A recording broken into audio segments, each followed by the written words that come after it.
les informations d'ici et d'ailleurs sur Radio La Frontière. C'est parti pour tout de suite.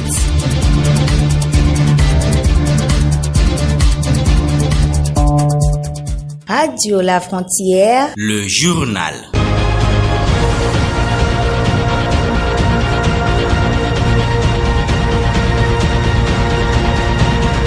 Madame, monsieur, bonsoir. Nous sommes le vendredi 6 novembre. Voici les titres du journal.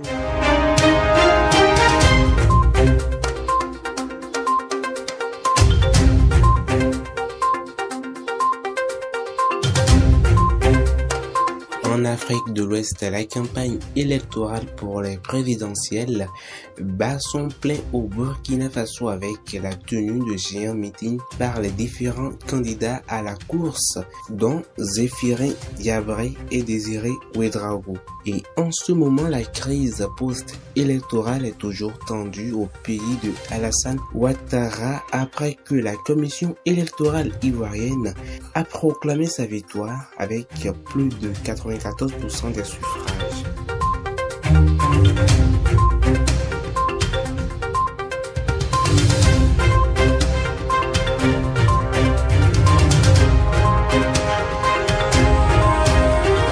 Parlant de crise post-électorale en Guinée-Conakry, la justice a décidé d'enfermer plus de 300 Guinéens auteurs des tueries enregistrées lors des mouvements de contestation du résultat de l'élection présidentielle, donnant vainqueur au premier tour Alpha Condé avec plus de 59% des voix.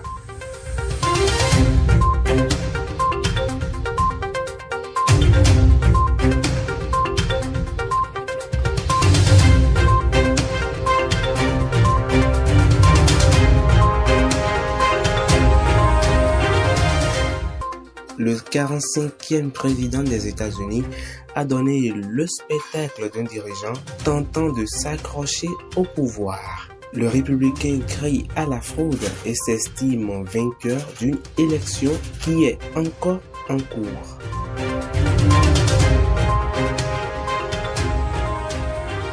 Et bien d'autres informations seront au cœur de cette édition spéciale sur la tension post-électorale en Afrique et dans le monde.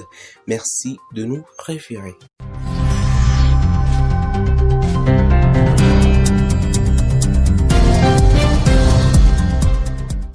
En Afrique, l'Organisation panafricaine des jeunes pour la promotion de l'intégration africaine est un mouvement de jeunes qui prône pour le panafricanisme et le leadership africain.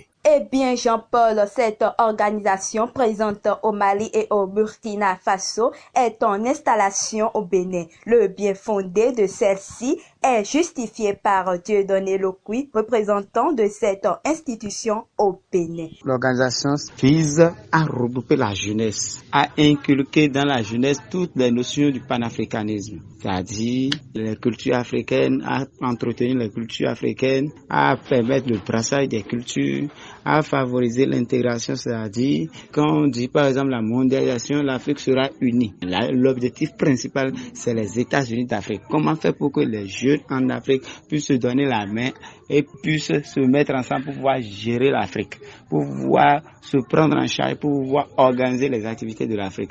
Donc, c'est dans cette intention que l'organisation a vu le jour.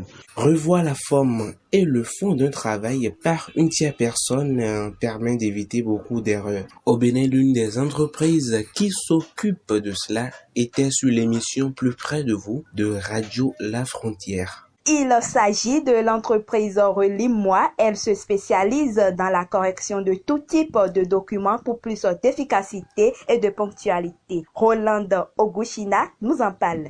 Nous avons des correcteurs, des relecteurs et des spécialistes consultants pour les articles pointus qui requièrent des experts pour scruter divers jargons. En plus de ces gens, nous avons en interne une équipe de digitalistes et de graphistes, en plus d'une équipe administrative et des relations publiques que j'ai la chance de coordonner. Nos services s'adressent à toutes les couches pour peu que les personnes feuillent des documents bien écrits et mis en page à perfection. Nous touchons donc les étudiants pour leur thèse, mémoire, rapport de stage et autres, des entreprises pour leur contenu web, des spécialistes en communication, le commerçant du marché et bien d'autres. On peut travailler avec tout le monde. Nous avons une équipe de jeunes dynamiques et ouvertes. Nous allions le bien au beau. Les échéances électorales en République du Faso s'annoncent pour bientôt. À quelques semaines du déroulement du scrutin, la campagne électorale bat son plein.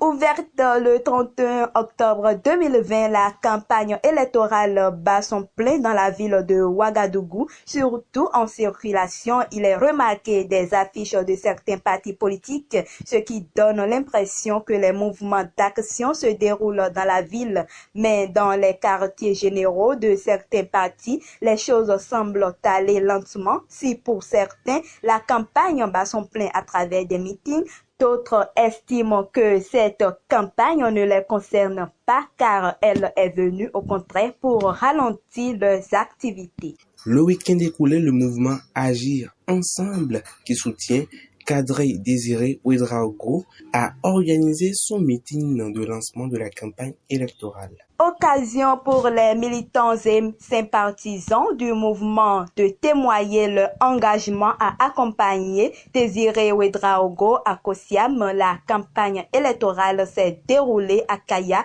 dans la région du centre-nord. Fief du candidat, c'est la place du 11 décembre qui a servi de cadre à ce meeting de lancement. Je cite, « Nous voulons rassurer notre grand frère, notre papa, que nous sommes prêts pour le combat, car avec les armes, mais avec nos cartes d'électeurs pour l'accompagner à Kosiam au soir du 22 novembre prochain. » Fin de citation, a déclaré Boukaire Ouedraogo au nom des jeunes du mouvement. On parle toujours des campagnes électorales au pays des intègres. À Kaya, dans le centre-nord, Zéphirin Diabré promet de changer la manière de lutter contre le terrorisme. C'est le lundi 2 novembre 2020 que Zéphirin Diabré a tenu son 3e meeting régional en présence de ses militants et sympathisants venus des 3 provinces de la région. Accueilli par une immense foule au stade régional de Kaya, le candidat de l'Union pour le progrès et le changement UPC s'est dit revigoré par la forte mobilisation. Je cite, militants et militantes du Centre-Nord, au nom de la direction politique du parti, je suis très heureux et très encouragé par l'immense mobilisation que je vois ici et je tiens à vous féliciter. Fin de citation, a-t-il prononcé.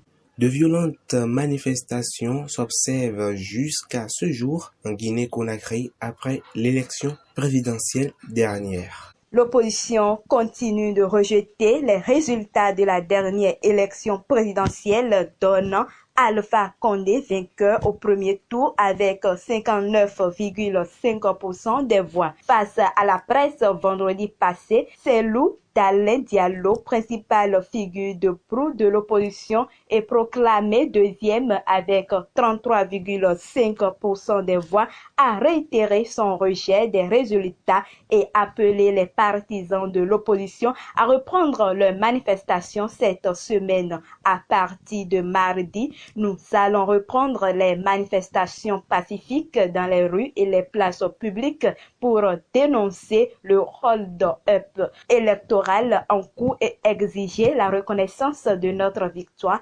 a-t-il ajouté. Il faut souligner qu'au total, 12 candidats ont participé au scrutin du 18 octobre dernier.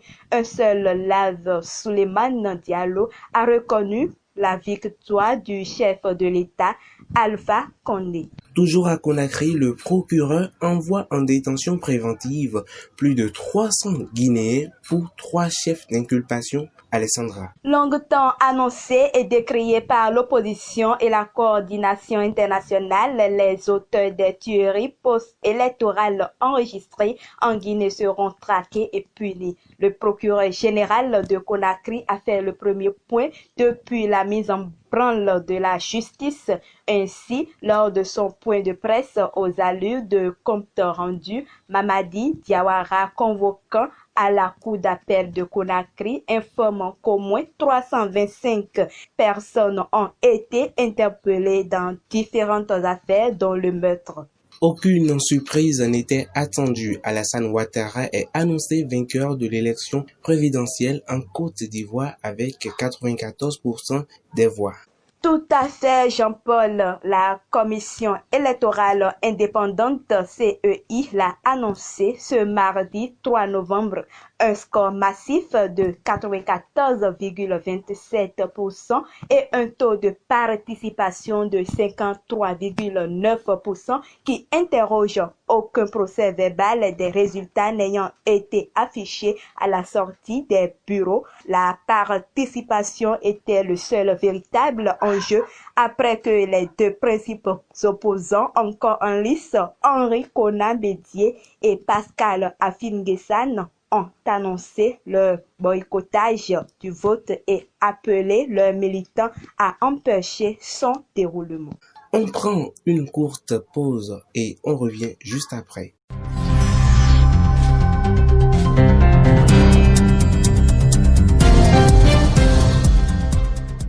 Pendant que les élections présidentielles américaines se poursuivent, Donald Trump dénonce un vol alors que son challenger, le démocrate Joe Biden, n'est plus loin de la victoire. Le républicain crie à la fraude et s'estime vainqueur d'une élection qui est encore en cours. Le président américain Donald Trump s'est posé le jeudi passé en victime d'une vaste fraude électorale, se disant vainqueur de l'élection en décalage flagrant avec les résultats favorables à son adversaire démocrate Joe Biden. Le 45e président des États-Unis a donné le spectacle d'un dirigeant tentant de s'accrocher au pouvoir. Je cite, « Si vous comptez les votes légaux, je gagne facilement.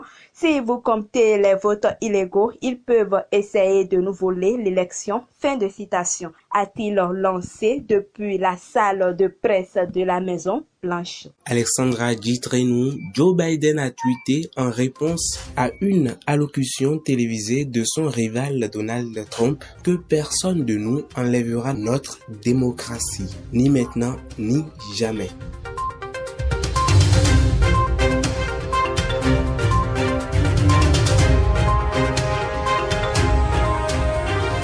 Ainsi s'achève cette ossature d'information. Toute l'équipe de Emmanuel Attiogede vous remercie de l'avoir suivi. À la présentation, Jean-Paul Nkodo, Alessandra Djitrenu, c'est moi.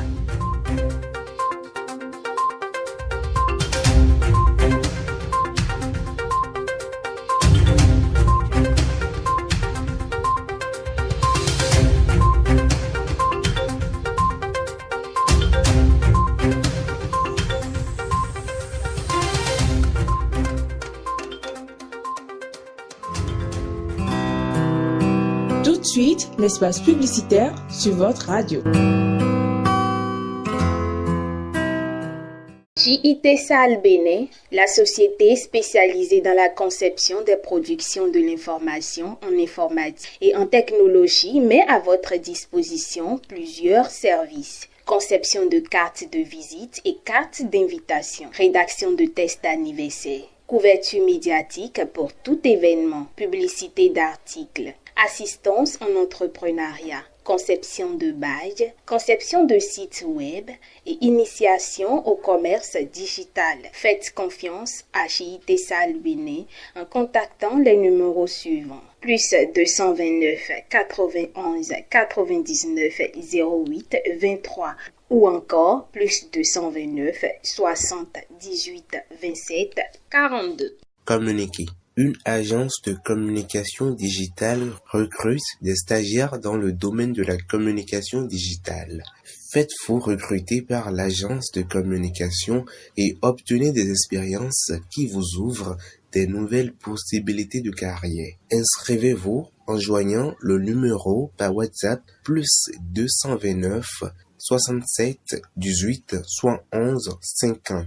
Appel à candidature. Les ateliers de la démocratie, ADEMO 2, un programme financé par le peuple américain au profit du peuple béninois, lance un appel pour une sélection des participants. Si vous habitez dans l'une des villes suivantes, Cotonou, Porto Novo, Ouida, Boïcon, Savalou, Lokossa, Azovin, Bobin, Parakou, Natitengu, Kandi et Djougou, postulez pour cet appel avant le 21 novembre via le lien www.ademobenin.com/postuler. Oh, beto di un li noe, li tiele dae, oti bere utini. Ifani en couleur. 26e anniversaire de l'Union nationale des étudiants pour le développement de la commune d'Ifani, UNEDI. L'UNEDI célèbre ses noces de jade. Elle organise les 7 et 8 novembre 2020 la journée des étudiants de la commune d'Ifani, GESI, sur le thème « Les études et après ».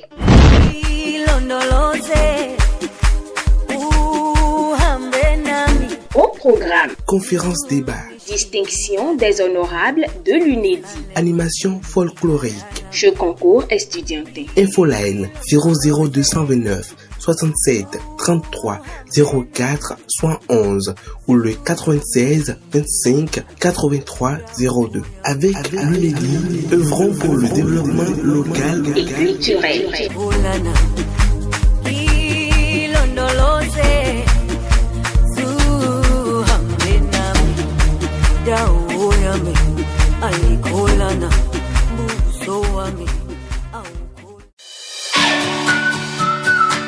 Vous êtes moniteur de la classe infantile, vous êtes serviteur de Dieu, vous rêvez donner des enseignements de qualité à vos enfants avec une stratégie simple. Vous voulez une formation en discipulat des enfants? Plus de soucis, une seule adresse, One Hope Bénin. One Hope est une mission bien structurée qui est engagée pour le salut des enfants et des jeunes du monde entier. Plus de soucis, nous avons pour vous des programmes suivants: distribution des livres de vie, programme de formation histoire biblique, 17 histoires et histoire d'espoir.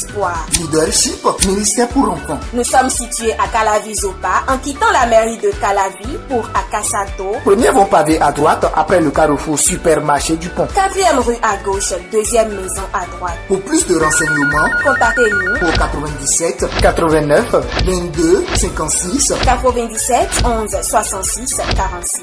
One Hope, la parole de Dieu pour chaque enfant au Bénin.